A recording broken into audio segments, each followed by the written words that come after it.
I found this video in a pile of other videos that I was about to discard. Luckily, I saved it from the scrap heap for your viewing pleasure.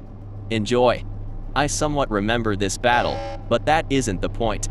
The point is to analyze the engagement so that we can hopefully learn something from my mistakes. Let's begin.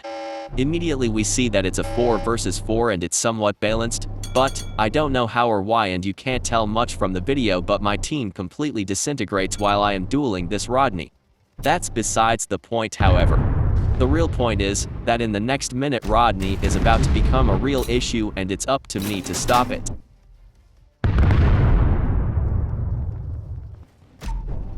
My best shot is to bring him into secondary range and flood him with armor-piercing shells and hopefully get behind him in a place that is really hard to maneuver.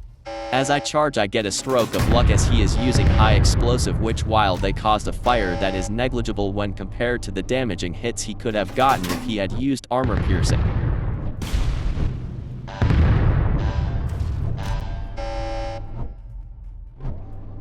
As I get closer, I open up with left then right then left then right.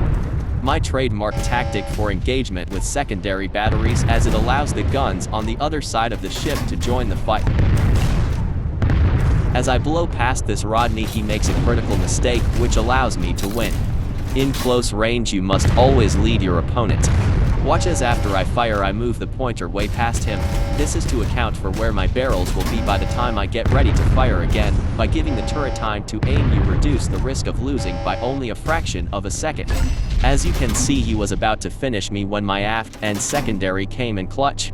One shot is all it takes, but imagine if I hadn't hit him with a few extra shots earlier.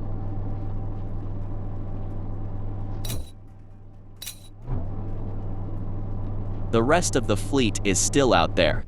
My immediate and obvious next move is to take this Rodney out while he is low, to prevent him from doing the same to me and to prevent him from repairing and assaulting the team. After taking him out, the enemy destroyer begins to harass me as well as the enemy cruiser, and it's here I once again learn the consequences of my skill issue to restock consumables.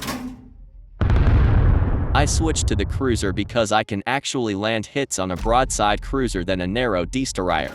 Unfortunately, as they slip behind the island, the last of my teammates slips under the waves.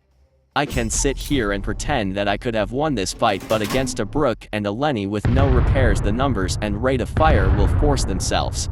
The loss of this battle falls entirely on my skill issue to restock consumables. I took the time to edit this because it was a heck of a game with a handful of combat principles that, while simple in execution, can lead to drastic changes that can win entire matches. Good luck in your next battles, captains.